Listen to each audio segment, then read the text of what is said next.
You're gonna ruin your dinner. My parents let me eat ice cream whenever I want. My nanny said it would rot my teeth, so I put her in a jar. You know, you should really find other ways of dealing with people. What's that supposed to mean? Just that, you don't have to put everyone you don't like in a jar. That's what my psychologist said. So I put him in a jar.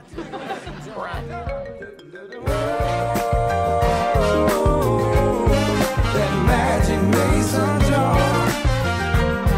Everybody got to know. Oh, mama, that magic mason jar. Magic mason jar. Ladies, gentlemen, Football Randy, welcome to episode number 5 of Sabrina's Witch Trials. I'm Alex Araujo, and of course, this is the show where each episode, I take a friend back into the mid-1990s to watch, rewatch, review, and reminisce all about everybody's favorite Friday night spellfest, Sabrina the Teenage Witch. By the way, in case you were wondering if this is a child-friendly podcast, titties. Now, this is going to be a real fun episode because I've got one of everybody's favorite guest stars on Sabrina's Witch Trials back, and he's brought along a new friend who is going to be a lot of fun. But before we get into all of that, I want to thank everybody who's taken the time to review Sabrina's Witch Trials in iTunes, SoundCloud, wherever. I was actually reading the iTunes reviews a couple of days ago, and they're not many, but they're all very, very nice. So thank you to everybody who's done it.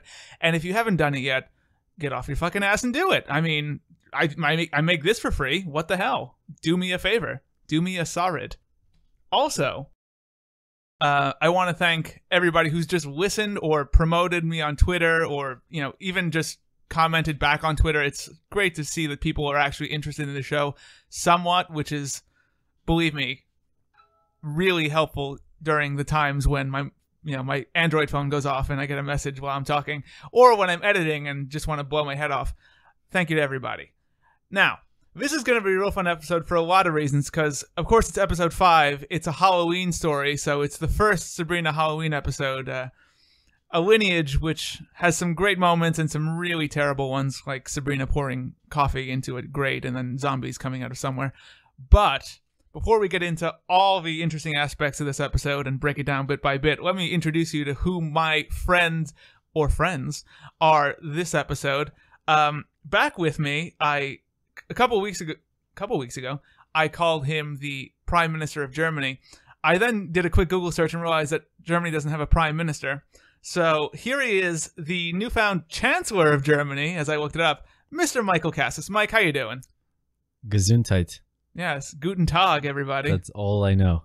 And Schnitzel. Schnitzel was good. Schnitzel for all. And we're drinking a beer, so... How about if you review and listen, you'll get some Schnitzel right to your doorstep. Listen, I am not set up for Schnitzel delivery. Yeah? Also, the word Schnitzel delivery was hard to say. Yeah, I know. I almost tripped over it on my tongue. It's a tongue twister. It is. How's it going, Al? I'm doing pretty good. Yeah, looking nice and tan. I used a lot of the tanning oil. Yeah, I could tell. I literally went to the beach one day. Yeah. And I cooked myself. Did good stuff. Yeah. To your skin. Probably not in the long term. No, probably not. Wrinkly old mess. Yeah. That's what I call. Well, it's great to be back. Thank you for having me. Thank you for being here. It's going to be a real fun time. Yes. In part because we have a new friend on the show here. She is, without a doubt, the undisputed champion of inadvertently inappropriate statements, and that's why I wanted her here. Sami Rivera is here. Sami, how you doing? Good to have you. I'm nervous. Are you? Yeah. You why? I mean, it's a casual conversation amongst friends about a show that went off the air like 15 years ago, and undoubtedly you'll eventually make some comment that'll make us laugh uproariously. Yeah, probably. Like you did before we started recording. Now, just to set the scene for why Sami's so great, a part of why Sami's so great, there was once a New Year's party where me, Sami, Mike, some other people were, and Sami and Mike were in this really tough argument about something. I don't know. I think we were playing a game or something. Yeah, we were playing a game. Yep, we were playing, I want to say Pictionary. Mm-hmm. I'm very competitive, and Pictionary is one of my favorite games. As you know, every time we come here, we always have to play. You do love Pictionary. Yes. and I'm very, very competitive, and so is Mike. And there's always just some competition of me beating him or him beating me. It's just not physically, not physically. There you go. And You guys just beating each other on the record, not physically. Okay, continue. but there you go. So they were in this very hard-fought argument, and then for some reason everybody started to get really quiet, and Mike tried to quiet Sami because like everybody else had gotten quiet, and Sami just looks directly at him and just with like the sternest, most angriest delivery just says, "I didn't tell you to come in my face." And then the next 7 minutes were me and Mike just laughing uncontrollably. Oh yeah. And I never know what will come out of my mouth. Yep. And you guys always think it's like the most dirtiest things, and I just don't see it that way. You guys always make a comment that's so simple. Now, when you say you so guys, yeah, both of you. Now, let's be clear though. That's fair. It's That's not fair. that they're always dirty. It's not like we know you're not purposely doing it, and that's the charm of it. Is it just happens to always sound dirty. Yeah. It's great, and hopefully you say something hilariously dirty about Harvey because oh, I'm ready to say something. Mike's ready for it. Ready dirty things about her. So let's talk about this episode. Let's get into it. Go through it bit by bit. Beat by beat as we do here. Episode 5, A Halloween Story, originally aired October 25th, 1996. 16.4 million viewers. This is the second episode at 9 o'clock, moving from 8:30. 10.2 rating with an 18 share, and this was the 35th most viewed bit of television that week. Which is not bad for a kid show on ABC. Well, with its 5th episode ever. Yeah, exactly. So. But I mean, they did get the big guest star in the opening scene. Oh yeah, don't skip ahead now. No, it's not. Let's go to the opening here, where we open on Sabrina's aunties, and holy fuck, they're carving pumpkins and they're singing Halloween carols just joyously. Core the pumpkin, ghost come play. Halloween, oh happy day. Halloween, oh happy day. I mean, I saw this and I was like, well, this episode's already a Boy Meets World. It's gotta fight to get anything worse than that. Zelda magically lights a jack-o'-lantern as Sabrina comes downstairs and asks them what they're doing to Salem because they sound like shit. Bit of a bitch there, Sabrina. Bit of a bitch. Yeah. Hilda asks her how excited she is for Halloween, and she plays it off that she's not interested at all, and she was able to sleep with all the excitement. Zelda tells her that Halloween is a magical night, and then they just continue singing. To get them to stop singing joyously, Sabrina tells them that, hey, listen, she's at least got a costume, a pretty awesome costume ready for school, and she shows it to them, that being a pair of big red glasses. As she notes, she's Sally Jesse Raphael. Does she need a microphone? Yes, she does, because she looks like it. She looks like a shit, as I was going to say.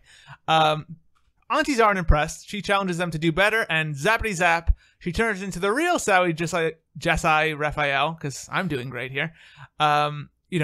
Noted 90s teen icon Sally Jesse Raphael, because that's who all the 16-year-old girls want to see on their show. Sally Jesse Raphael is kind of hilarious, but inadvertently in this scene, because she starts to act like she thinks a 16-year-old in the 90s acts and gives us a really raspy, like, oh, wow. Oh, man. There you have it. It's hilarious for all the wrong reasons.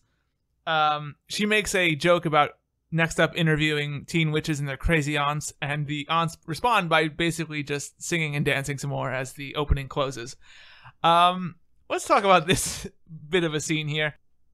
I loved it. I'm just going to say that because, for one, both of the aunts have a pretty good singing voice.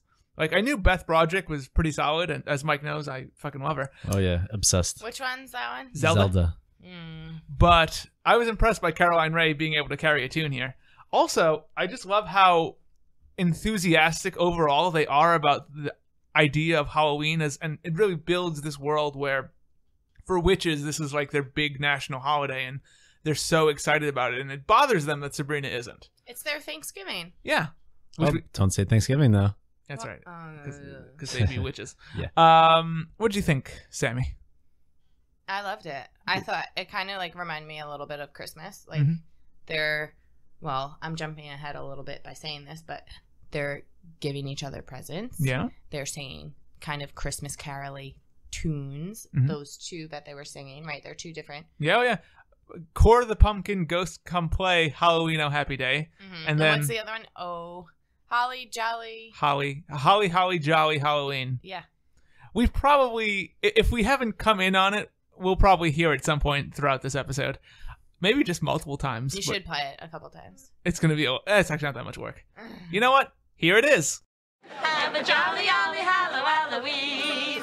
Have a jolly, jolly Halloween. Will it come up later? Probably not, because I'll forget, but maybe it will. I didn't ask you, Sammy, what's like your earliest Sabrina memory?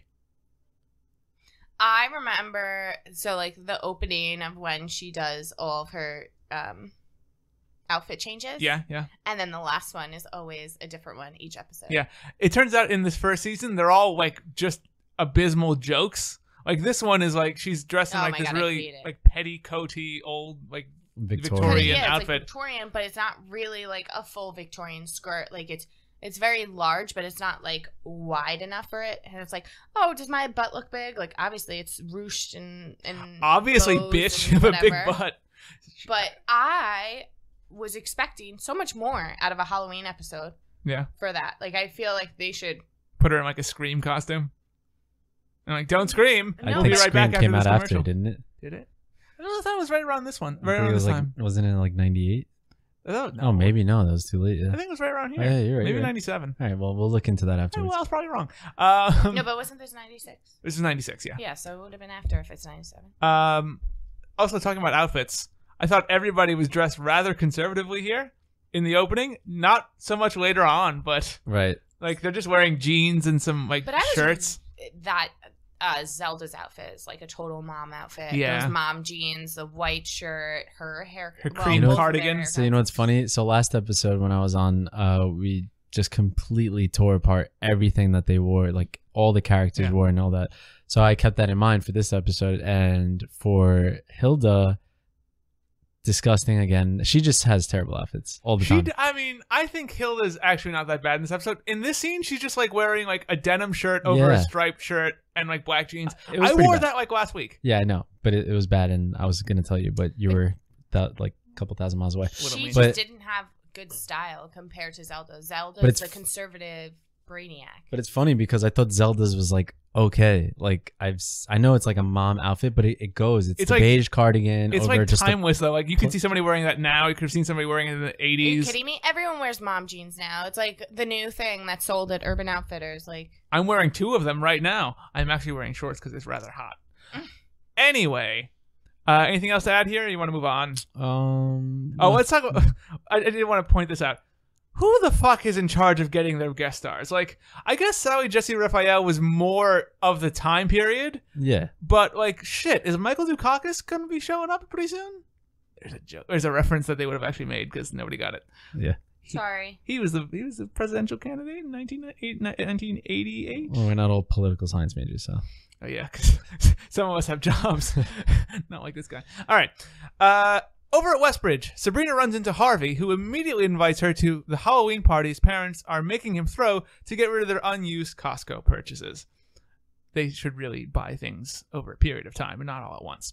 Harvey asks her if she can come early to help him set up, but she can't because her family is really big into Halloween, and she has a thing to go to. Harvey understands because his mom's pretty crazy about Flag Day. Yeah, that was a really weird reference. I love that joke. I thought Nate Richard, who plays Harvey, just nails the delivery on it, and it's like he feels it's like the most confident Harvey feels whenever he's saying anything that I've seen so far. Just then, actually, that bitch Libby walks up and she offers to come early for Harvey. Ugh, I hate her. I kind of like her, but I mean it's because she's good looking. Harvey gets happy when she offers to come early for him. I'm just reading a fan fiction now. And Sabrina is not happy because that means Libby's going to get some time alone with good hair Harvey. Mike. Okay, so first comment I'm going to make, obviously, is about Harvey's wonderful hair. Oh, my God. I think this episode is probably the best it's been. Oh, because there's a scene coming up, and I'm just going to lose it. Oh, so, but yeah, he just has great hair, and I'm very jealous. And so it's funny because you're talking about the joke about Flag Day, and he delivered it well and everything. No laugh track. Sabrina didn't even like crack a smile, so it was very awkward. And I think the viewers, especially back then, definitely missed that. Just like as a corny or joke or we whatever. mentioned it before. It's like they never know when to actually add ADR laughter to Or this. I think what it was is something happened during like editing and everything like that. They missed it maybe because it was like kind of a weird cut. Also, it seemed like very like Quick. brief. Oh yeah, sorry, quick cut. But it was funny though when you're talking about the expiration dates. He said, yeah, you know, some of the food is going to go bad quickly. And then Sabrina goes, oh, that's why they wrote everything has to be eaten before midnight. Yep. Well, let's just talk about the fact that he gave out jack-o'-lantern invites. Are you 5 years old? Like, what 16. is going on? Well, he's 16. No, also, his even parents. as a No, I'm on 16-year-old. Sammy's side with this. He's 16. He Like, shouldn't be doing it. Hello, you're 16 years old. If you want someone to come to your party, you either tell them verbally, and then I feel like the olden days, maybe like The 90s. Oh my god. No, stop. I'm old. No, like maybe the 80s. They were. Amazing. Well, I'm a 90s baby, so whatever. They'd make You're- like flyers. if you're And, yeah, flyers. Yeah. Why a jack-o'-lantern thing? I don't know. Because his parents are making him do it, Maybe- and they probably did it. Let's just You know what probably like- happened? His parents probably bought a big pack of invitations at Costco and they expired November 1st, so he's got to get rid of them all. No, they bought him when he was a little kid. They turned to dust at What November about 1st. the fact that he's like, oh, my parents are making me throw this party? Like, where are your parents if you're 16? That's funny is his parents are never actually in this episode. Like they're making him throw the party, but they'll just disappear And the quickly. music is too loud and the cops come. Whoa. Sorry. He's up here. Wow. Also, I love how in the background you see that Sabrina isn't the only one wearing a shitty costume. Like there's one girl who's just got like a witch hat on. And there's a couple kids that aren't even dressed up. No, most of them aren't, but No, one yeah. girl just has like a blue like Are party you guys mask. Getting ahead of our. No, it's right It's here. the same one. You see them in the background. Yeah. Also, when Sabrina tells Harvey that she can't go to his party early to help set up, Harvey He was was bummed, but he has like the most honest, true to life like facial reaction where it's like, I'm going to react and wince a little so that she knows that I'm upset that she's not going, but I'm not going to sell it too much so that she doesn't know that I like her that much. And then when she asks, you know, what are you going to dress up as? He says James Dean, and he Yes. describes the outfit. He says, you know, like a white shirt, some jeans, and someone to lean on. Something to lean No, on. Something to lean. You just Something want to me lean to See, on. play- I thought that too. You just and want me to I play the looked at song it. Someone to Lean On. Well, yeah, but something to lean on, aka Sabrina. That's right. He wants to touch her tits probably. I was thinking the same thing, but not really. I was gonna say I'm gonna lean on the like. Tits? Yeah, Well, he'd probably fall. I wasn't gonna say. Oh, I mean, she hasn't really developed here, but she's pretty soon she's gonna get a real nice butt. How old is she when she did this again? When she started the show, she was 20. So she should be fully developed unless she wants to get like super. She will, but like season 4, it's pretty good. Show me those titties. I agree. Please do. Anyway, hey, sex. At home, Sabrina begs to get out of the family Halloween party, but her aunts won't let her go since it's a special night for witches. They also note that it's tradition and they all have to go to see family, even if Hilda can't stand their cousin Marigold and all her bragging about being married. She has to go because it's tradition and Zelda makes her. Zelda also tells Sabrina that if they get back in time, she can go to Harvey's party, but Sabrina really starting to show that like bitchy, snotty 5-year-old character that we see for the first half of this episode, tells her that since Libby's going early, if she can't go early, she'd rather stay in the other realm forever. Bit over dramatic there, Sabs. That's what I call her. We're friends. The scene closes with Caroline Ray meekishly asking Zelda if she can go to Harvey's party. I thought by and large this is actually a pretty good episode for Caroline Ray. A lot of her lines are actually funny. And this was another one that I actually liked a lot here. I tell you what, if we get back in time, you can still go to Harvey's party, okay? Not okay. Libby's going early, so unless I'm there from the start, I may as well go to the other realm and never come back. Can I go to Harvey's party? She also gets a funny line in about Thanksgiving and how the witches aren't really big on Thanksgiving because it was founded by Puritans who weren't really big on witches. Mike, what'd you think of this little exchange here over at the piano? I thought it was pretty tame considering. Yeah. It was more like I know they made some jokes here and there, but it was really kind of like relatable. Like, you know, when I was younger, I really didn't want to go to like family gatherings. Right. I hope none of my family listens to this. Oh no, it's true. I mean, you know, especially when you're a kid, and a lot of my cousins were either like way too young or way too old, and the only people I'd be able to hang out with are my brother and my sister. Or they're like starting to put you in jars. Right. Well, yeah, maybe. That sucks too. But it was very relatable, and I've been there where, you know, my mom says we have to go to, you know, someone's party, and my friends are throwing a party, and my friends are hanging out, and I'd rather hang out with my friends because obviously, you know, I don't want to sit. Because the boy you like has really nice hair, and he asked you to go early. Exactly, but yeah. What was that hand motion? Mike made the big dick hand motion. Oh, no. man. Oh, I don't fucking care. Anyway, Harvey's swinging it downtown. Oh yeah, definitely. But yeah, it was definitely relatable. So I know there were some jokes here and there, but I thought it was like, wow, I can relate to this. I agree. I do agree that it was relatable, but I don't agree with your childhood when you're saying like, oh, I don't want to go. I have to hang out with my. I thought you were gonna say I don't agree. Whatever. I don't think Harvey has a big dick. Oh no, I was. He wears relaxed fit jeans. I was like excited to go to like family gatherings. Yeah, but I do understand like as a 16-year-old. But also, my mom was super strict, and Mike knows, like, I was never allowed to go out. So it's like... It should be said, we actually didn't touch on this. Mike and Sammy are boyfriend and girlfriend. Oh, sorry about that. Yeah. Oh, so it's not like, you know... News to me. Yeah. Even though Mike thinks Harvey has a big dick, he apparently likes girls. Apparently. Anyway. I also love how Sabrina at one point makes a joke about how, like, Halloween is really just a day for kids to dress up as superheroes, and Zelda like puts her in her fucking place. Please, I have to go to Harvey's party. No. What if I promise to be with the family all Thanksgiving? We're not big on Thanksgiving. That holiday was started by Puritans who weren't exactly witch-friendly. So instead, we celebrate a night devoted to little kids dressing up like superheroes? That is not what All Hallows Eve is all about. It's a time for remembering the dead. Oh, that sounds like fun. I like that because it really sold the importance of Halloween to witches. I like that. Yeah, but I didn't... To tell you the truth, I really didn't like the fact that Zelda was like, it's the day to remember the dead. Like, I get that, and it was tied in to it. It comes up later. But I feel like she should have said it in a different way. Not just, like, generally, like, it's a day to remember the dead. But then Sabrina fires back and says, oh, well, that sounds like fun, which any normal 15, 16-year-old kid would say. But then you kind of, again, tying it into the end, towards the end, like you kind of like realize what it's all coming about. But it's also tied in secretly in the next scene, which if you want to describe that, we can talk about it. Let's do that right now. In her room, Sabrina snottily, that's a word, tells Salem that they can't make her go, but he accurately points out that they've made him into a fucking cat.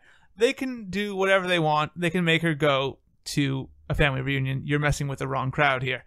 He does mention, however, that she might be able to get to Harvey's party if she uses a full-body duplication spell in order to make a double, but that she should send the double to the party as her aunts would spot the double in a second. I get 10 cents every time I say the word double. Sabrina does the double-double spell. That was literally the next line I had written down, so 20 cents more. I can buy a Coke in 7 more doubles. And she steps aside to reveal her duplicate. Salem notes that it can only talk once she tells it what to say, but it can only say 3 sentences. She picks 3 phrases, which I'm not sure any of them are actually sentences, or at least most of them aren't. She picks I'd love to give off positivity because people always feel positive about positive people. That is so true to make her sound like a good listener. And then she picks the universal truth, Mr. Poole can be so annoying. She zaps her double into a pretty solid-looking witch costume, and she's ready for the ball party. Fun. I think the actual effect looked pretty good. Her stepping aside. I didn't really like the Shakespeare reference, but that's just me. I think it's utter bullshit. The whole, oh, people feel positive about positive people. That's bullshit because people are always like, Why are you so positive, ass turd? I'm like that because I'm not the positive one. Sammy, what'd you think? I think this also like ties into like the whole like realistic depiction of teenagers. Yeah, that, but also like, where do you come up with these three kind of like phrases? Oh, positive and like I want to ask you guys. Universal. Like, I would never think about that. I want to ask you guys, if you guys had to make a full body duplication spell and a double to send to the party whose boy you like, that didn't make any sense. You know what I meant. I feel like you. What three if phrases? we were in Sabrina's shoes. Yes, if you were Sabrina and Harvey's swinging the big dick, what three phrases would you pick for your double? Mike? Okay, I would say, man, you have great hair. Yeah. That's number one. Okay. Because I'm hoping I'm only talking to Harvey. Let's each pick one and we'll make a double together. All right. Man, you have great hair. All right. I would say... That's my positive. I would say, how dare you? Just to like really get the conversation going and freak people out. That's mine. Sammy? Halloween. What about like trick or treat? Like jokingly. Like Oh. Trick or treat, like going around the whole time. Because that's likely to get you the dick also. So it's true. Do you Trick want or the treat. Trick or do you want the treat? Wink. And then she just like points. Neither. And he walks away. Oh, man. Next up, Sammy. I was going to say something. Okay, so you kind of get like really close-ups in this scene with Salem when he speaks. Oh, yeah. And for some reason, he scares the shit out of me. He is right His to scare the eyes, shit out of you. When I was younger, I don't know if it was because I was younger or I was further away from the TV. Yeah. Or something. But he does not look real at all. Right. No offense to them, but you're absolutely right here, Sam. No. I'm saying no offense because my next thing is kind of offensive. No offense to them, but like the Asian eyes, like what's going on with that? I think I've said this like literally on every episode we've done because it hasn't gotten any better yet. It gets better in the first season. It's an animatronic cat, and it looks like pure shit. It looks like a taxidermic cat. It moves unnaturally. The mouth is clearly usually not in time with what Nick Bakay is saying, and it's frightening. The eyes never look good. Like the ears for a while don't look good. It doesn't look, especially, and they love to take one shots of the cat as it's talking because it's easier than having the cat and the person. But every time they do that, it really illustrates how bad an animatronic cat this is. It was cooler, I will say, it was cooler in the end when he's like moving, and again, I'm jumping the gun, but when he's moving towards the, a character in Sabrina, and like you're not seeing the face, but you're seeing a movement, and you know that there should be sentences coming out and like speaking to that person. So the only way it could get any scarier is if you put it in a bow tie, but that won't happen. Have a jolly, jolly Halloween. Have a jolly, jolly Halloween. Going back on what you said, that when she creates her double and she steps aside, it did look pretty good. Yeah. Like, it didn't look like... So the double was just standing there, and I don't remember if she was, like, blinking at all, but it did look like she was moving. But it didn't look like, superimposed. Like, it looked pretty good for 1996. Right. What did you guys think of her room? The canopy over the bed, the stained glass windows. I think it's very of the time period. Like, I think the house is very Victorian. I think the average 15-year-old girl in 1996 would have loved Sabrina's room. I don't know if it holds up that well as a time because I can't stand the hats on the wall. Those style hats, I can't. Eventually, there's an alphabet thing on her door, on her closet door, which makes no sense for a 16-year-old, but that's besides the point. But I like the overall setup. I like the desk. I like the little bay window she has. I think it's nice. I've always, after watching Full House, I've always wanted a bay window. Like, always. # bay window. Yeah. You know how to spell that, folks. B-A-Y. That's right. Like it actually is. Outside Harvey's house, Sabrina and her double spot that bitch Libby, who for some reason is dressed as Jackie O. Some reason. Sabrina tells Doubleman Sabrina, Her mission is to keep Libby away from Harvey, and then she basically just pushes her towards the door. Libby, as you would expect, is not happy to see Sabrina, as she thinks she's butting in. Just then, Harvey answers the door, and along with his fucking awesome hair, he mentions that Sabrina looks good as a witch, and Libby looks very classy. Very classy.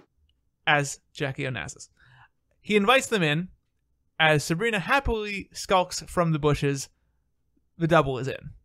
So let's talk about Harvey's hair for a second. Oh my god, we could do like 10 episodes just on Harvey's hair.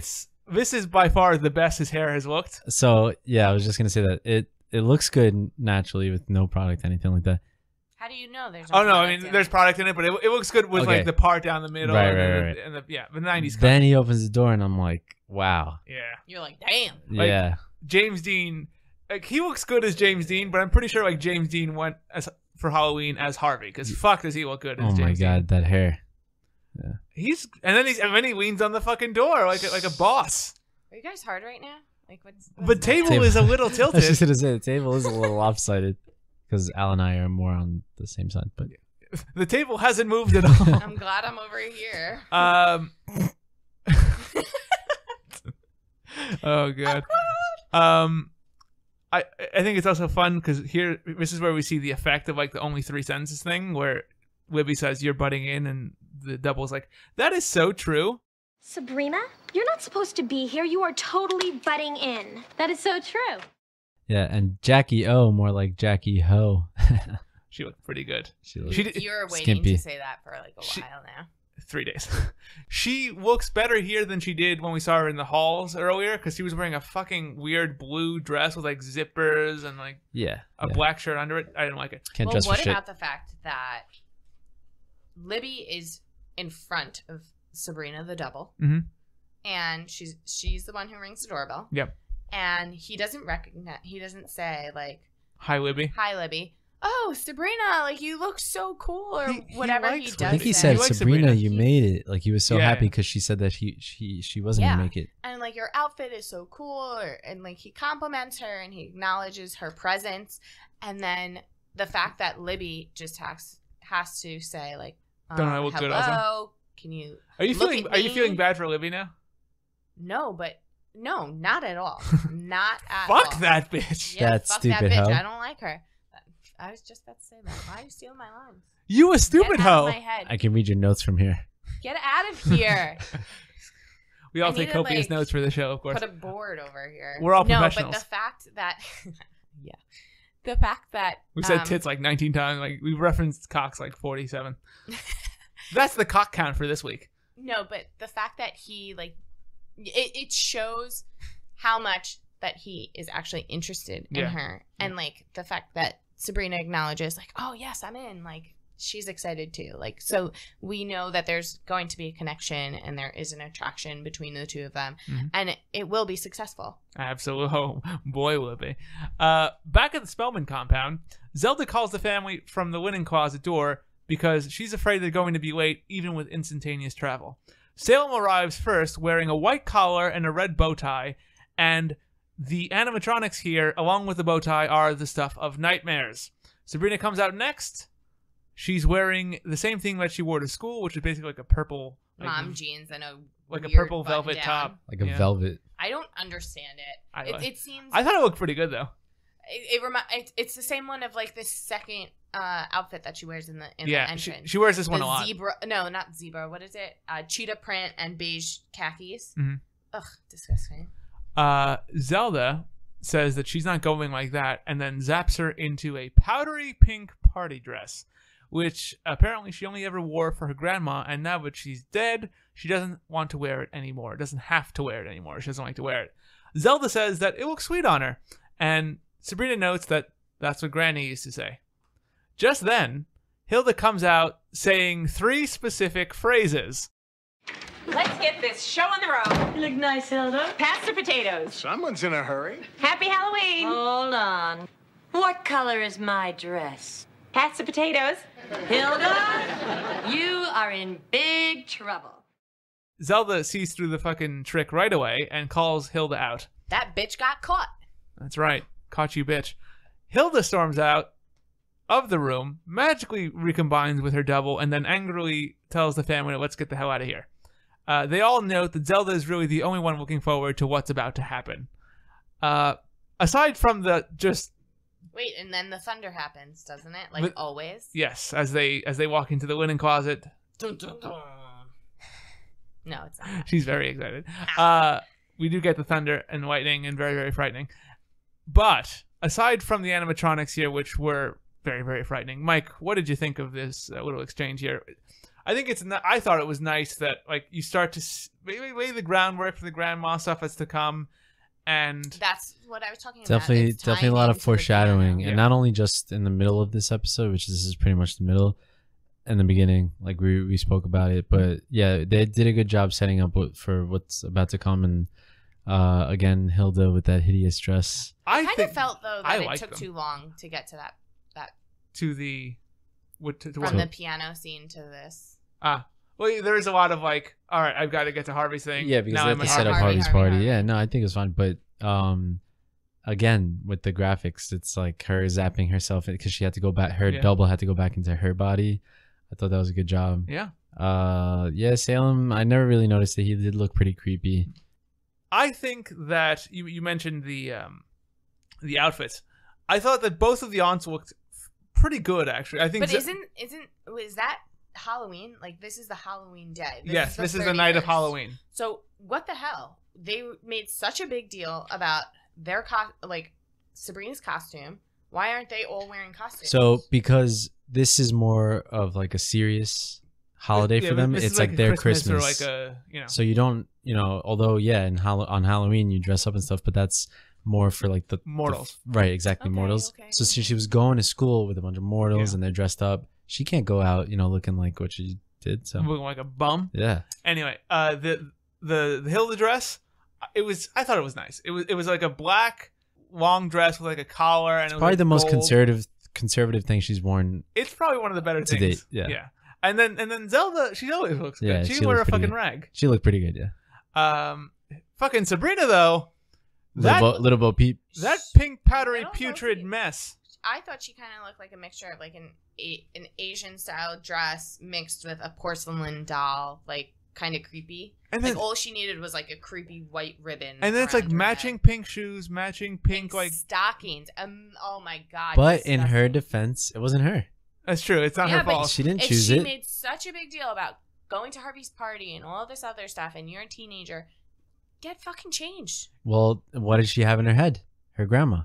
Her grandma liked it. It was also paisley. The dress was paisley. It was pink, powdery, paisley, putrid. Did Vera Bradley do it?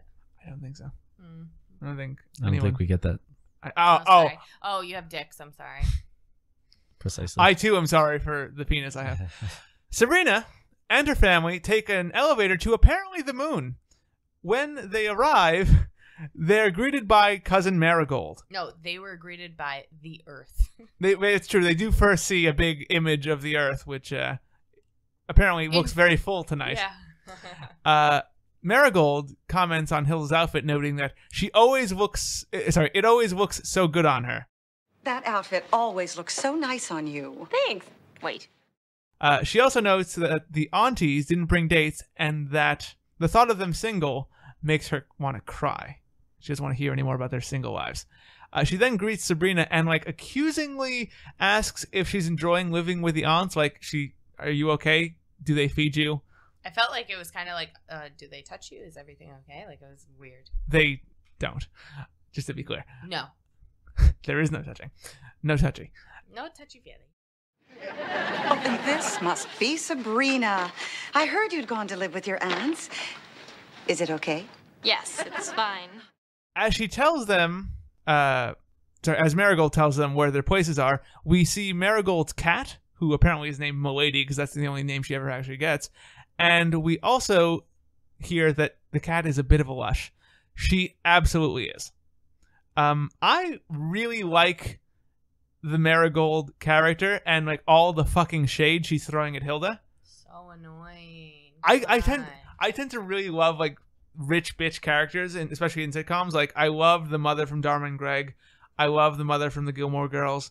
I love the mother from Arrested Development. Always rich, mean, prissy women. I fall into that archetype real hard.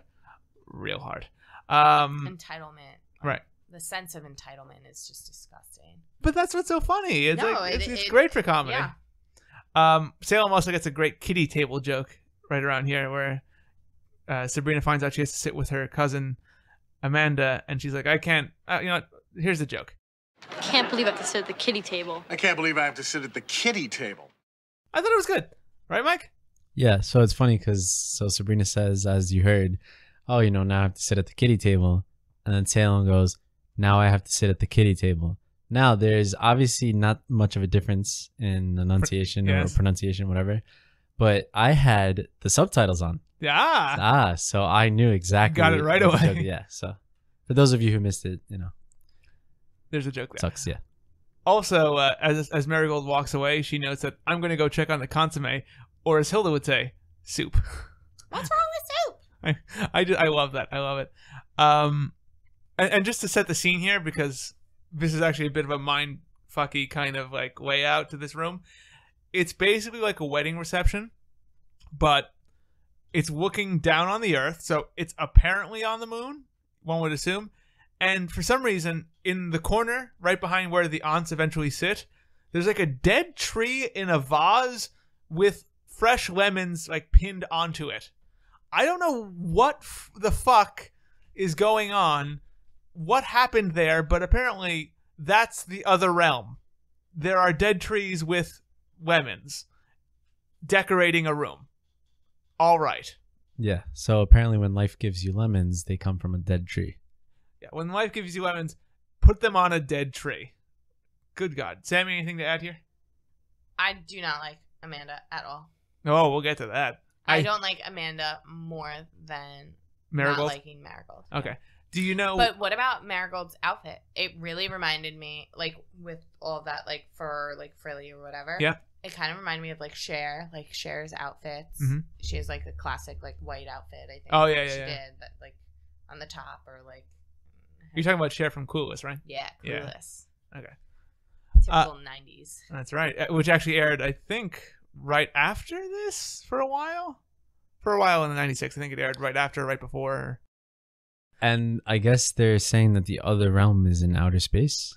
I guess. I think, like, I thought they mentioned it was, like, in a parallel dimension at one point. Right, but you wouldn't be able to see the Earth then. Right. But then you could also make the argument that maybe it's on another planet. But I think they mentioned it was also, like, light years away at one point. I don't know if it's consistent. Right. So it was a little weird. It was. But a funny joke, I guess. And at one point, they go to a lodge on Mars in a coming episode. So get ready for that. I remember that. Sabrina sits at the kiddie table with Marigold's snotty daughter, Amanda. What a bitch. Junior Libby.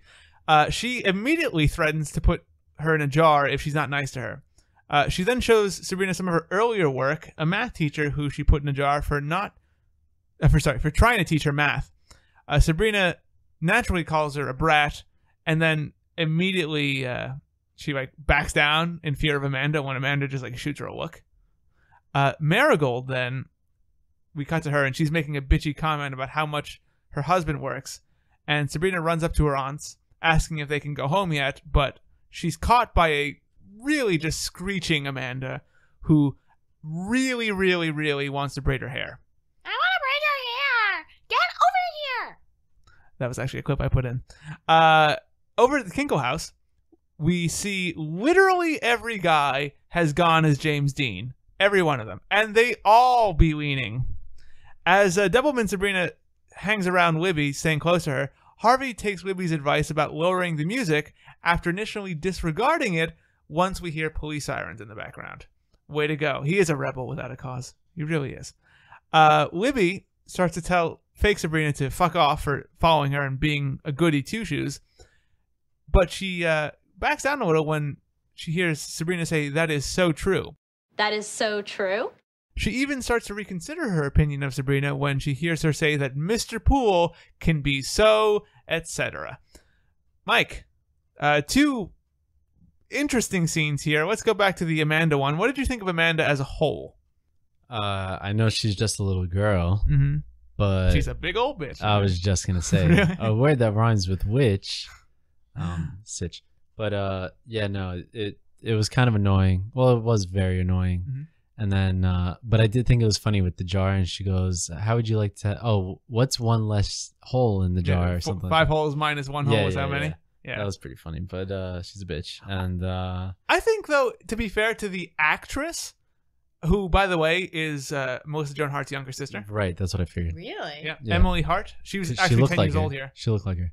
I think she's doing a fucking great job as a role of Amanda. Like, she's totally encapsulating the opposite of Sabrina, a spoiled, snotty, self-centered young witch who only uses magic to help herself.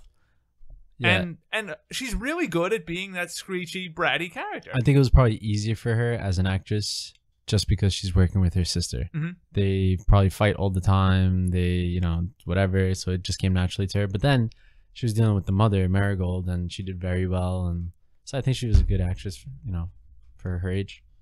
Sammy, the whole Harvey party scene. What did you think of every guy being James Dean? I didn't get it. At first, I really didn't get it, and I just kind of was just like, why is everyone in a white shirt and blue jeans? It kind of reminded me of Grease because they were cuffed a little. Yeah.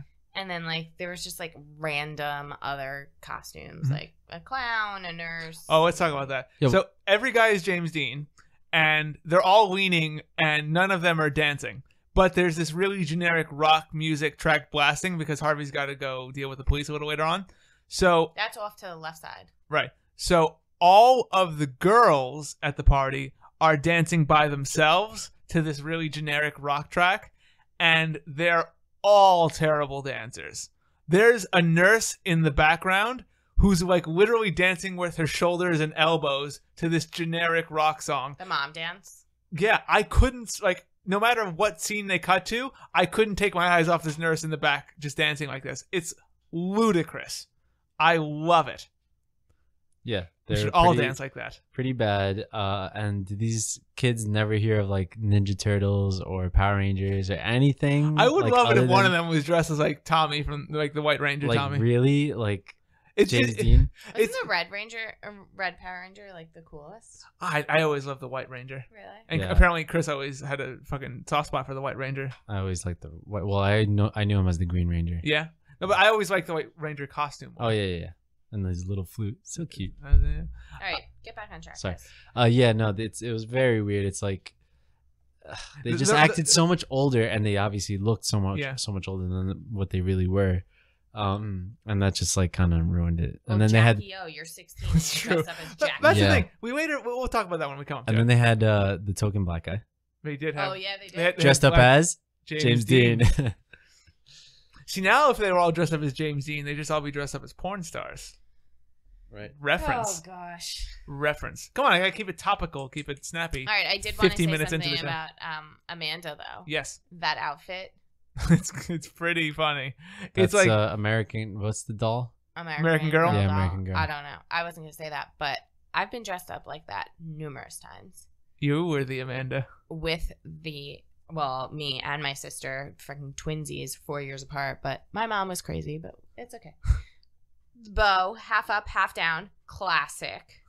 Yeah. Big poofy kind of dress, holiday dress. Purple. Family. Yeah. I like the big white collar also. Can we also talk about the fact that this is basically the first time that Sabrina's meeting her family. And she's just like, "Oh, hey Amanda, I'm your cousin.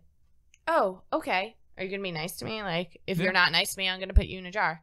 Go fuck off." Have a jolly, jolly Halloween. Have a jolly, jolly Halloween. Her cousin's a bitch, but she's a shockingly powerful witch at the age of 10, so she's got to be afraid. Yes, I mean she put fucking Sabrina in a jar. Puts everybody in a jar. They're all God's children got jars. Yeah, but Sabrina's a witch, the others weren't. That's true. But you would assume that because they live in the other realm, so you would assume they were witches also. Oh, okay, yeah, maybe. Yeah, well, they said that they weren't. No. Well, no, but he assumed because they were just a math I teacher. assume because I'd assume that they were. I'd assume the right one. Well, we all because assume. if they're in this realm, you're going there. You know what they say when you assume? You make an ass out of you and me. I was going to say you get back to the description because here we go. Back at the reunion. Or I call it the reunion because it's like a family reunion. Whatever.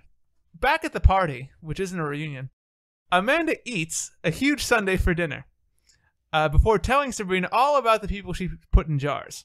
Sabrina again calls her a brat, and Amanda hears it. Not happy at all. I'm going to put that bitch in a jar in a second. We quickly then see Salem's table, and Milady is going through her catnip quick. Real quick. Charlie Sheen quick. She like that catnip. Shit, she's fucking can't handle it. Hey, I can handle it. Elsewhere, Marigold is showing the aunties her pictures of the villa in France where she and her husband went, telling them that they should go there for their honeymoon, but then telling them that you should probably not wait and just go because you might miss it. You might miss France. France might not be there when you get married. The country might not exist. The aunts then do a great job of doing a terrible job of defending their single status. Excuse me, I am in no hurry to get married. That's right. Hilda is single completely by choice because she refuses to settle for any of the losers she's been dating. And Zelda, what's your excuse? Zelda doesn't need an excuse. She's passionate about her intellectual pursuits. Her love life is all in her head. I love that fucking scene where it's like Hilda and Zelda trying to stand up for each other and just falling flat on their faces. It's their sisterly bond. You protect your own. They're best friends. They're sisters. I would do the same thing for mine. It doesn't matter if they fell flat on their ass. It's funny though. It's great. It's hysterical. I agree with you. It's hysterical, but it is what it is. Sisters are sisters. Amanda then comes over, and she's got a freshly jarred Sabrina in her hands. She really wants to go home now, and she even offers to color with Amanda if she can only get out of the fucking jar. Mike, what'd you think of this? Jarred Sabrina. Put that on your toast. Yeah, I don't know about the jarred Sabrina, but when the aunts were defending themselves as to why they were single, it was like borderline like kind of like a lesbian relationship. I thought it just kind of felt really weird, like not sisters, like lovers. I thought it was like it kind of felt like they were defending each other, but also kind of insulting each other. Well, yeah, like trying to insult each other. Like secretly, they're like, "Fucking." Zelda. I thought the other way around. I thought they insulted each other, but not unintentionally, not willingly. Yeah, right. Are you saying that because they were just talking about their love life? I mean, maybe he's saying it because they buy each other scarves later on. Yeah, well, it was that's like later on. I know. But we know each other so well. Oh, we lived together so long. Oh my god, I love you. Let's make out. I think that's what it was. Yeah, but they're talking. What I'm saying is, if you stood up for your brother and he stood up for you, and it had nothing to do with like your love life, would you feel like it's a gay thing? That's totally gay. No, I'm just kidding. No, I just think they seem like a lesbian couple only because, you know, they've lived together for so long, and it's like they know. I understand. To be fair, the issue of not being a lesbian couple has already been brought up a couple episodes. Like they hammered it home. We're not gay. Right. Winkety wink. No, they're fine. They're both fine. One of them gets married eventually. Spoiler alert. Well, listen. If you're listening to the show, you've already watched the fucking series 7 times. Like or not. You'll never guess who it is. It's literally Randy Travis. It's Randy Travis comes back to marry one of them. I also think that it's great that at no point Marigold reprimands her child for what she's doing. Like, so sweet. She literally says, "That's so cute" when she puts her in a jar. She's just like every lazy parent you see out there that's going, "Oh, little Jimmy asshole. He set the house on fire. How adorable." Fuck you. Reprimand the asshole. Reprimand the little asshole over there. Don't worry. Money will buy you everything. It'll even buy you college for your kids. This is also where I noticed that when any of them are like holding a jarred person or show off a jarred person, right before they cut to the scene where like they've CGI'd the person in, there's always a scene where they show the jar and there's like a shitty little doll in there. Yeah, I saw that, yeah. The Sabrina one is really clear where it's like it's like a Bratz doll in terms of proportions. That is not Melissa Joan Hart. I saw the one with the math teacher. I was like, that's just like a fucking a doll they'd made in like it's like 2 a wooden seconds. doll. Dude. No, it wasn't. Really... It was like a pillow. It looked like a pillow. Yeah, it was poorly made. Yeah. Not fun. Super fun. What am I saying? When we return to Harvey's party, we see that Libby and her new bestie Sabrina are discussing the bitch's outfit, which she notes that she picked because she sees herself as the first lady of Westbridge. Sabrina says, that is so true, making Libby just feel great. Harvey walks back in and notes that with no music, the party's kind of dying a death. It's definitely not lit. I don't get any money when I say lit. I just want it to be trendy. I was kind of hoping you could cut that out, actually. Lit. He then runs off to handle the onion dip, which is apparently bubbling. Libby comes up with a perfect idea to liven up the festivities. Someone should streak, as she notes, it's fun, it's fast, it's naked. Sabrina says, I'd love to. After a break, Libby tells Harvey that Sabrina's going to streak, and he immediately tries to talk her out of it. Like, not even hiding the fact that he likes her. It's like, no, you can't streak. That's all mine, baby. Yeah. I'm sorry. She liked that one. Clearly. Yeah. No, but the fact... Oh, sorry. Are you done with No, your go ahead. description? No, yeah. The double actually kind of thought for a second. I did. I like that. Yeah. Like, oh, should I say this one? Should I say that one? Like, what do I say? I like it. It kind of illustrates how the doubles work in that they have to try and figure out what to say. And here, there was no possible thing to say, so Harvey just walks off feeling alienated, as he notes, which I thought was another funny little thing. Also, Harvey says here that streaking is never the answer. First of all, it's the answer to most things, really, if you think about it. You know, how do you get out of a speeding ticket? Streaking. What should old men not be allowed to do? Streaking. What's the next possible Olympic event? Streaking. It's a good answer to a lot of things. He also says that she'd be teased in high school forever for doing this. Is that true? Like, would you tease the girl who got naked and ran around? Yeah, so I was going to talk about that. I was going to say the exact same thing. First of all, who's going to think, oh, let's just streak after you're literally worrying about the onion dip bubbling and if all the pretzels are being You got to liven up the party, Mike. And you're playing that shitty rock music. Yeah, generic rock track number 7. Yeah, exactly. So all of a sudden, okay, streaking. And then they're like, oh, that's so funny. We'll make fun of her forever. No, I just saw her naked. That's awesome. Right. She's That's going to be like, you can't tell me that it's going to ruin my high school career. People are going to love me if I streak because they saw my tits. He's looking out for her because he is interested in her. No, I'm not necessarily talking about Harvey, though. I'm talking about, you know, who like Libby suggested Libby it. Is like ridiculous. She's like, oh, if Sabrina does it, everybody will make fun of her. No, damn, I saw her tits and ass. I don't know, but she's thinking that everybody will make fun of her. I think she's just thinking that, like, it'll liven up Harvey's party, which it desperately needs. Well, that and on top of that, it's going to embarrass. Yeah, and on top of that, she'll be very embarrassed. She's her like arch nemesis. Maybe that is there, and I just didn't pick up on it. But I feel like in this episode, Libby is never really that mean, and the ending is really kind of mean to Libby. In a really, it makes up for the whole series. This explains all the meanness that Libby has the rest of the series. Yeah, no, definitely streaking would not be an embarrassment unless it was like a guy and or a girl that I feel like every time I've gone to a party, I won't say every time, but I feel like anytime there was streaking, it was always a guy and never a girl. Yeah, I mean, guys, if you what was there streaking when you went to a party? Poconos. Okay. Continue. And that's the story for the next episode of Sabrina's Witch Trial.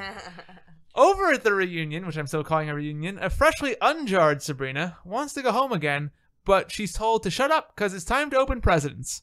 Marigold then gives Amanda a solid gold dolly, which she notes is from Mommy and Daddy. Nope, just Mommy. Well, we find that out a little later. Marigold makes a snide comment while the aunties give Sabrina a card. The elitist asshole is shut up real quick when she finds out that they gave her a pricey reanimation, letting her meet with somebody who has died, but we find out that it only works on Halloween night because something, living and dead, something, Halloween. Have a jolly, jolly Halloween. Have a jolly, jolly Halloween. While she initially turns down the gift in order to go to Harvey's party sooner and see him dressed as James Dean, her interest is piqued when she's told that she can meet the real James Dean, and not even the sausage guy, because he's alive. She's eventually taken to a apparent reanimation room, and she has a change of heart, not wanting to meet James Dean. She writes down a secret name instead, and she puts it in the magical mail slot, which is how, oddly enough, not how magical mail gets delivered. It's a fucking toaster. As her aunties leave her alone, we see some blinking lights, and we find out that she chose to reanimate her grandmother, telling her that she missed her. And her grandma really kind of sweetly compliments the pink dress that she's wearing, and then they sit for a nice little chat. I like this last scene a lot. I think the whole reaction of Sabrina, and it's all because of Melissa Joan Hart's acting, is really kind of genuine. Was that her grandma? Is her whole family? I don't think it's her actual grandma, but I think that she really sold it as if it's. I think it's all in her voice when she says "grandma." Sabrina. Granny? Oh. I missed you so much. Oh, I've missed you too. Oh, let me take a look at you. You look so sweet in that dress. There's a real genuineness there that she really hasn't seen her grandma in a while, and she's really just so happy to see her. She did say, she was like, I missed her after she's gone. I haven't worn this dress in a while, yada, yada, yada. And it just picks up really quickly. It's like she's never been gone. She asks, oh, how are you doing? Do you have a boy in your life? How's school? You're the smartest girl. You're the prettiest girl in the world. We'll get all that. Don't worry. And I feel like every grandma has always told their grandchildren, like, you are amazing. You can do so much in this world. My grandma never told me I loved. was the prettiest girl in the world. Well, that would be wrong. She dropped the ball is all I'm saying. She can still make up for it, though. Grandma, who's Portuguese and doesn't know what I'm saying. Thankfully. Mike, what did you think of these two scenes, starting with the unjarring of Sabrina, the presents, and then all the way up to the grandma? Well, I mean, I didn't really have much of a problem with the presents and stuff, because obviously, like we said, it was more of a holiday, like Christmas, so you do give presents and stuff like that to your loved ones. But the giving the reanimation, right? That's what it was called. Present was pretty creepy to me. Yeah. Okay, someone who's been dead. Anybody you can see, so like Shakespeare or anybody, literally anybody. It is weird. It would be like less weird if like she was really pining to see her grandma, or like really missing her grandma. That would make a lot of sense. But just, I agree with you, kind of just giving it away is a bit off-putting. Like going from James Dean to last second, oh, Granny, shit, my grandma, duh. Like, hello, bitch. What the fuck? Shouldn't that have been your first choice? I feel like if that was real, that would be the best fucking gift ever. No, I think it's the worst. I would think it's the worst. Yeah, because you only get 30 minutes, and then that's it. It's like a tease, and but what and if it makes it didn't, worse. Like, I don't know. I don't know. I would say it's worse. But I think it would be good in that it gives you closure. Yeah, I agree. But that being said, but then you're like, no, I just had you. Like, come back. I will say that. So we now know that in this universe, witches have the power to literally bring back the dead. There should be no problem in later episodes that magic can't solve. You brought back the dead. Okay? And supposedly it's super expensive. It's expensive. It's still doable with magic. Like, there are some things that you shouldn't do, because once you do them, you raise questions about everything else that happens on your show. I think this might be one of them where, like in a week, if Sabrina's like, oh, I can't pass this math test, it's like, you just saw your dead grandma last episode. Do something with your magic book. Yeah, maybe it could have been like a last episode type thing. Also, there's like a lot of this magic that only ever gets used once, which always annoys me in like any show. When something happens, it never happens again. Like, you could probably use this double spell a couple of times in later episodes, but you don't. For a math test or something. For a math test. Actually, you can only say three things. 7, 23, square root. Get to work. Back in the dining hall, Marigold is showing the aunties what Harold got her. A gold necklace that she picked out herself. Questionable. This prompts Hilda and Zelda to exchange gifts, and go figure, they got each other the same ugly scarf. There's like butterflies on the scarf too. What the fuck? It's really ugly. This causes Zelda to note that they've lived together for way too long, and we're not lesbians. I think her eyes noted it, Mike, but let's be clear. Yeah, I don't know. No lesbians. Hilda's eyes said something else. Still debatable. Marigold then soon leaves, and she has to go stop her intoxicated cat from causing more of a scene. This allows Salem to come by and give the aunts the greatest news ever. I love this scene. You are not going to believe what Milady just blurted out. What? Come close. Gold and her husband are getting a divorce. I don't believe it. Marigold is splitting up with Harold? Oh, this is the best Halloween ever. Part of why I like it so much is because, like, Nick Bakay, who does the voice of Salem, is actually, like, whispering what he actually... So it's not, like, fake whispering that you see sometimes where it's like... And then somebody goes, oh, really? He's actually saying it, and you can hear them. I like that. I just like that actual... Like they actually bothered to do that. But he's whispering that Milady told him that Marigold is splitting up from Harold. And the face Hilda pulls when she hears about this is amazing. Like, it's the biggest O face you've ever seen. Show the face now. That's not how. Cue the face. That's not, you guys don't understand how audio podcasts work. Okay. It's really quite. I thought the viewers are going to be maybe able to see maybe the I face. can make it the artwork for this episode. Who knows? It's the best Halloween ever, as far as they're concerned.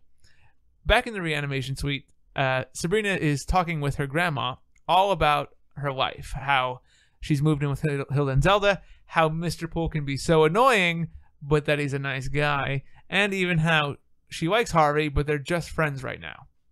Her grandma notes that he'd be a fool not to fall in love with her, as she's not only the cutest, but super smart too. Thanks, Granny. After some initial reservations, Sabrina drops the big one on Nana. She tells her that she's a witch. Granny, there's something I want to tell you, only, well, it's kind of strange. Well, Sabrina, you know you can always tell me anything. I'm a witch. Well, dear, as long as you're happy. Her grandma, though initially kind of taken aback, just tells her that as long as you're happy, and they hug. And then she dies again. And then she does die again. Painful death. She goes back into the death world, apparently, through that lovely gold door. But I was going to say, into the closet you go. She also, Sabrina gets this weird line in about how Hilda and Zelda do more weird things before 9 a.m. than most people do all day. I hate that fucking line, honestly. Lesbians or what? Damning evidence. Michael. Mike's got him. I'm of two minds about this whole scene where she's revealing that she's a witch. I initially didn't like it because I really felt the whole as long as you're happy thing was kind of like a joke about people telling their families that they're gay. But that's what I thought. I felt like it was just weird that she was saying it, and I agree that it kind of felt like she was going to come out to her. Right. I think you could say she was coming out of the linen closet. Mike is on point today. Oh my god! All right, stop dancing. You look bad. He's literally dancing. I don't like it because I feel like what they're doing is they're making a joke in that it's funny that this whole thing happens where people tell their families that they're gay and the families say as long as you're happy, because as long as you're happy was like a thing that like you saw on every sitcom in like the late 90s and early 2000s. But then I realized that maybe with the audience that's watching this, the actual scene in showing that Sabrina has a secret and she can tell her family and that her family will accept her is maybe good in the long run because it tells kids that they can find acceptance in their family. So I think I fall on the side that it's okay, but I didn't like the initial feel of like, oh, well, as long as you're happy, ha ha ha, everybody laughs. I think it was just like a small thing. Like, oh, Grandma, I found out that I'm a witch and it's really different, but it's fun. And like, just like that was so quick. Like, why not just quicken, like add a little bit more, but something really short, just like that. Like, oh, like it's fun, but it's scary and still learning so much. Mm-hmm. And Hilda and Zelda are witches too, and so is Dad. Or Dad is witch. Yeah. Yeah, it was pretty. It was very short, which I think they probably did it because of time or whatever the case might have been. But it was more. But it was more like I'm a witch. Oh, as long as you're happy. And scene or go to next scene, whatever. I didn't like it. But I did like the whole scene between Hilda and Zelda when they're just reacting to Marigold breaking up, and it's just like they are fucking over the moon. I loved it. Anything else to add here, guys? You want to go to? I want to go to the next one. Oh boy, do you want to go to the next one? Because Libby walks up to Sabrina, Doublemint Sabrina, and tells her to head outside and find a place to strip because it's almost midnight, the stripping hour. She also notes that her new "do as I say" attitude is really great. A fucking awesome line from Libby. I fucking loved it. You know, Sabrina, your new "do what I say" attitude is really great. Unbelievable. Like, I love Jenna Lee Green and her delivery as Libby, and for as little as she actually gets in this episode, that line is fucking aces. Libby then gets everybody's attention, telling them to look out the King's glass door because while they're not going to see a cheesy ghost show, as one cretin questions her, they will maybe see a full moon. I wish she like put her finger to her mouth and was like, oh, but she didn't because she's Libby. All maniacal. Because Jackie Onassis wouldn't do that. Oh no. Can we talk about that for a second? Because we didn't talk about that. The fuck is she doing as Jackie Onassis? If she wants to be the first lady of Westbridge, wouldn't like Princess Diana have been a more of the time period reference? And, you know, also maybe Pantsuit Clinton, who was first lady of the time. Jackie O's, I feel like it's a beauty icon. It's iconic. It is iconic. It's very iconic. It's timeless also. Like, yes. I think part of the positive of choosing James Dean and Jackie Onassis is kind of makes the episode timeless, because throughout history people will still know who Jackie Onassis is and who James Dean are. Did you not know Marilyn Monroe was there too? There was a Marilyn Monroe. So come on. There was also a clown who was dancing, but let's leave her alone. Back at the reunion, Salem notes that when Marigold showed them the photos of her and Harold in the south of France, it was actually a cardboard cutout of Harold. Wow. Sabrina then comes up and thanks them for the gift of seeing her granny again. And they go to say goodbye to Marigold, who's trying to teach Amanda about saying thank you for a gift and just doing an awful job. I mean, this is what happens when you don't reprimand your kid for putting her friends in jars. You can't teach her how to say thank you. Amanda, darling, when someone gives you a gift, you're supposed to say thank you. Fine. Thank you. Now, that's verging on rude. Hilda then notes that hopefully it wasn't too stressful, bitch. She didn't say bitch. She should have said bitch.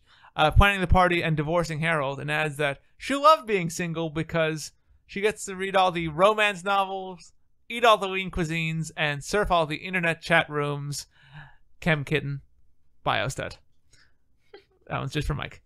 Marigold then basically just like breaks down, and they're like, oh dear, look at what we've done. Best to leave. The whole family then gets in the space elevator, and they all realize they had a pretty good time. Mike, these scenes. Okay. Thank you for starting with me. I intended. Go ahead. So they had to take the elevator, right, to get up. So I guess they took the linen closet to get to the elevator, or the elevator was in the linen closet, whatever. Some sort of magic. You see like the number of floors go up very quickly. It just goes from like 20 to 40, 50, whatever. Did you hear the echo too in that room, in the elevator? I didn't catch it. So it was funny because they have to take the elevator back down, which they remember, whatever. But the funny part is I'm watching it, the numbers are going down, but the position indicator that's showing which way the elevator is going is lit up to go up. Oh, that is a fucking Only mistake. An elevator man so you would think of that.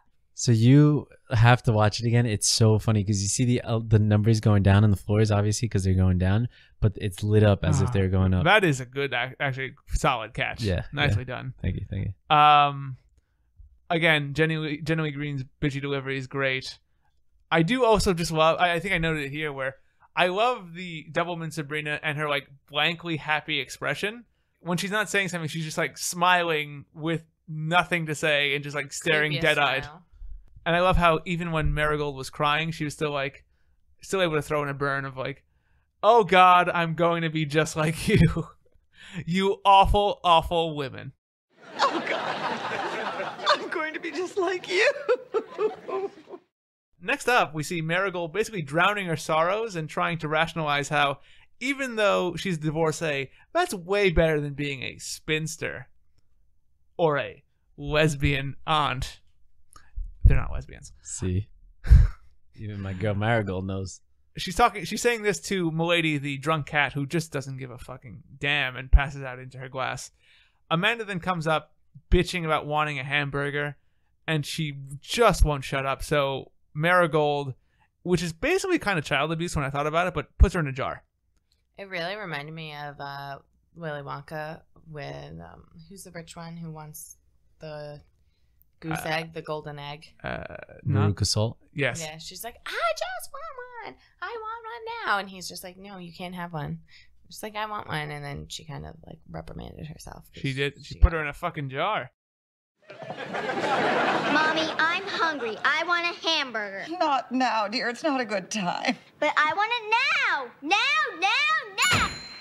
I think somebody needs a time out. You'll be sorry. I'm telling Daddy where you hid the silver. Oh, really? I love this scene for two reasons. One, in the background when Marigold is like drinking and saying how being a spinster is worse than being a divorcee, you see Amanda just like happily skipping around with like tissue paper in her hand, just like back and forth. I love that. I think that's great. Just showing how insanely mean and fucking narcissistic this girl is, just skipping around. Also, there's when she asks for the hamburger and she's like, I want it, or whatever. Initially, Marigold's just like, not now, honey, and she puts her hand on Amanda's face and just like pushes her away.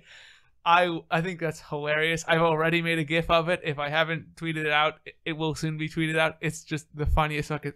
She's just so done with her shit. She just wants her to go away. I love it. Anything else? Should have had a V8. Should have had a V8. Sammy's just doing ads now. Yeah. I need you to get paid somehow. Back in her room, Sabrina is reading letters from her grandma, and then Salem walks in and reminds her, hey, idiot, you left a double at a party. Bad things are going to happen. Sabrina then quickly rushes to get changed to get to the party before any trouble breaks out. Outside the Kinkles' house, Sabrina, fake Sabrina that is, gives Libby her clothes from behind the bushes as real Sabrina arrives and puts a mask on, entering the house. The streaker, air quotes, runs by the window, and Harvey comments that he can't believe that Sabrina really stroked. All right. He can't believe that she stroked. She then takes off the mask and reveals that I didn't streak, but I don't see Libby anywhere, so she must have stroked. Still, I don't think it's right. Struck. She must have struck. That spreads really quickly, and then Libby comes inside, only to be like teased out the door by that same cretinous guy going, we saw your butt. Yeah, no sideburns. No sideburns. I felt kind of bad for Libby here in that she ran out and was like, they're so immature. Why are you guys being so immature? Are you kidding me? You were the one who was like, oh, this party's so lame. Hold on. Harvey was the one who said that the party was dying. Okay, but to have someone streak, are you kidding? It's a little immature, but really, you're immature. I feel bad because like Sabrina just pinned it on Libby.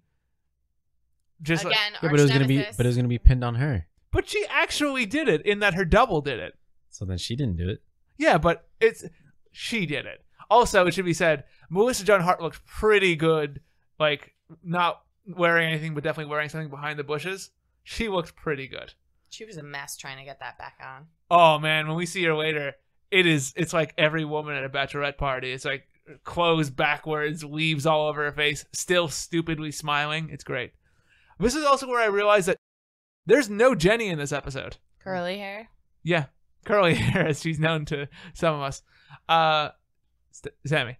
But really, like, she's your friend also, and you have to get rid of all this food. Why not invite Jenny? Yeah, but Sabrina's kind of to blame too, because then she could have said, oh, why not Jenny? Well, she wanted to be alone with Harvey. That's true. She wanted to get stroked by Harvey. Oh, yeah. All right. Harvey says that he's glad that Sabrina didn't stroke and asks her to stay late to clean up.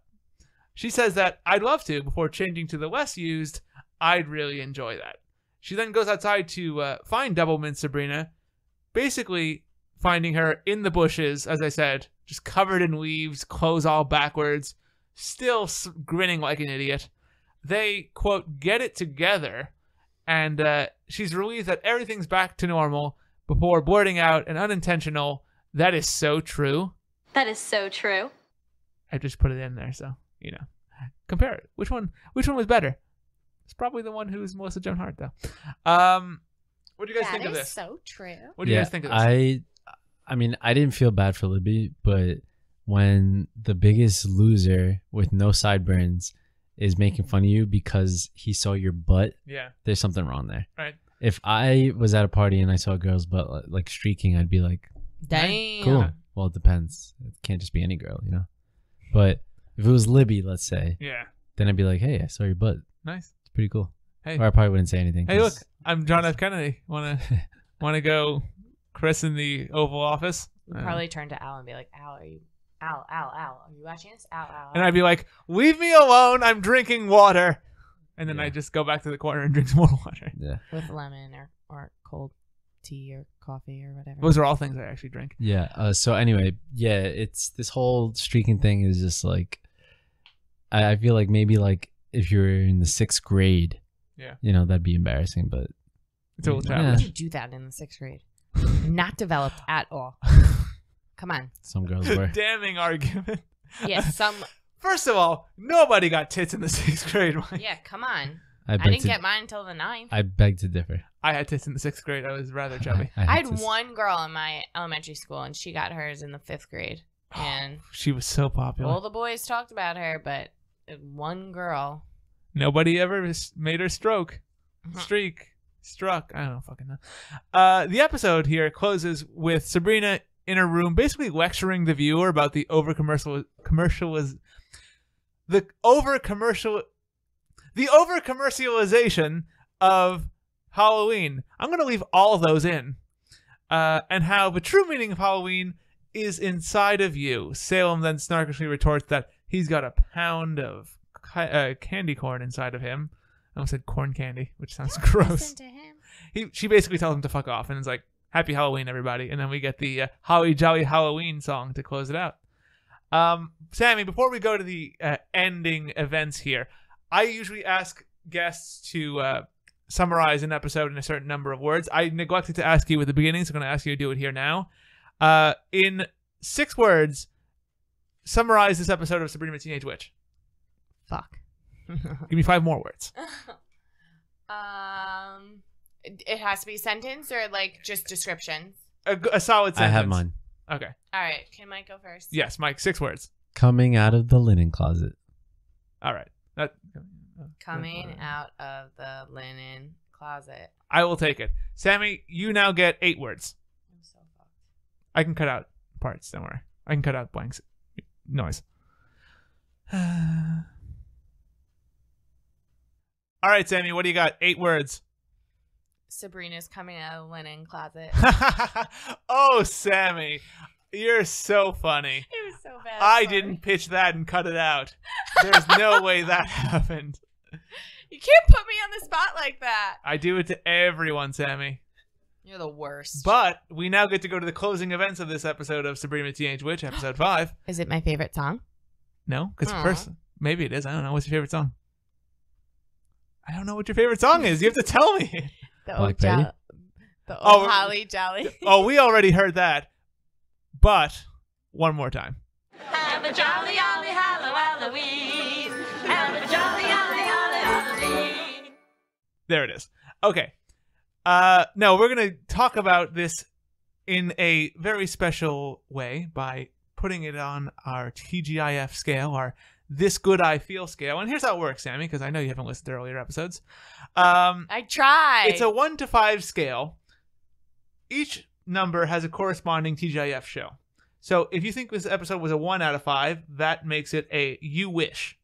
If it's a 2 out of 5, it's a Teen Angel. A 3 out of 5, it's a Hanging with Mr. Cooper. 4 out of 5, it's a Family Matters. And a 5 out of 5, Boy Meets World. If you had to rank this episode on that scale, What show do you think encapsulates this episode of Sabrina the Teenage Witch? I think the third one. Hanging with Mr. Cooper? Yeah. Okay. Mike? I was gonna say the same, but I'm actually gonna go 4 out of 5. I like this episode. It's a Family Matters for you. Yeah. I'm gonna go even higher with you. I think it's a low Boy Meets World. I still think it's a Boy Meets World. I think I couldn't think of an actual scene where I didn't like it or laugh at something. I thought everything works here. There's nothing that I really disliked. All the scenes are really funny. There's a lot of funny lines throughout it. I think Harvey has some good scenes. I think Amanda does a great job. Emily Hart does a great job. I think the Cousin Marigold character has a lot of fun lines. I think there's a lot of... And there's also just a lot of world building here where we find out a lot about Sabrina's family. We find out a lot about the witch culture. I liked it a lot for a lot of reasons. But there's one more award to give out, Mike, and you know what it is, but I don't know if Sammy does. It's the Back of the Linen Closet Award, where we award a special little recognition to each episode's biggest fashion flop. I think there's one standout here, but if you guys have any other ones to consider, I'm just going to throw it out there. I'm pretty sure it was Sabrina's pink, puffy, putrid dress. Anyone else? I'm actually gonna have to go with one we didn't discuss. Was the outfit that Harvey wore when he asked Sabrina to go to the party? Oh, it was a crew neck sweater with a sleeveless cardigan. It is like a green cardigan. It was not the best. A rare miss for Harvey. Yeah. So that was mine. Sammy. I'd agree with you, Al. It's a standout. It's more of those pink tights. I can't get over those pink tights. It was a lot of pink. It's a lot of like very I remember light, wearing powdery pink. white tights as a kid. That was gross. And the pink tights are like 20 times worse. I don't know if the other women that listen to this will agree, but hopefully. Bitches, you know. Sorry, bitches. And you just lost them. I know. And they're gone. Now that that's all done, there's just a couple more things I want to do. I want to thank Mike and Sammy for being here. One, it was a great show. I want to thank you both for that, but also thank you for standing this heat, which really has worn down, and like my shirt is just soaked. I'm breathing so heavy. I hope it doesn't come back in the audio. I'm a very sweaty man. Thank you both for being here. Hope to have you both back real soon. Yes, thank you for having us. And anytime. I'll come back anytime. Tomorrow. Maybe next episode. Maybe talk about a little Mando. You know what I mean? There's a show about Mando. But I also want to thank you guys for listening, and I want to let you know that you can follow us on Twitter at Sabrina Podcast, on Facebook, facebook.com/Sabrina's Witch Trials, soundcloud.com/Sabrina's Witch Trials. You can listen to us there. You can also listen to us on iTunes, TuneIn, Stitcher, SoundCloud, as I said, also the Google Play Music, the Google Podcast section of the Play Store. It doesn't really have a great name. Or your favorite podcatcher, whatever you want to listen to us on, listen to us there. Also, please, as I said earlier, give us reviews, because reviews help me to appear on iTunes rankings and all that other good stuff that I would really like to, so that I could, have more listeners, because it's all an ego trip over here at Sabrina's Witch Trials. Next episode, as I said, will be the Mando episode. I forget what the title of that episode is.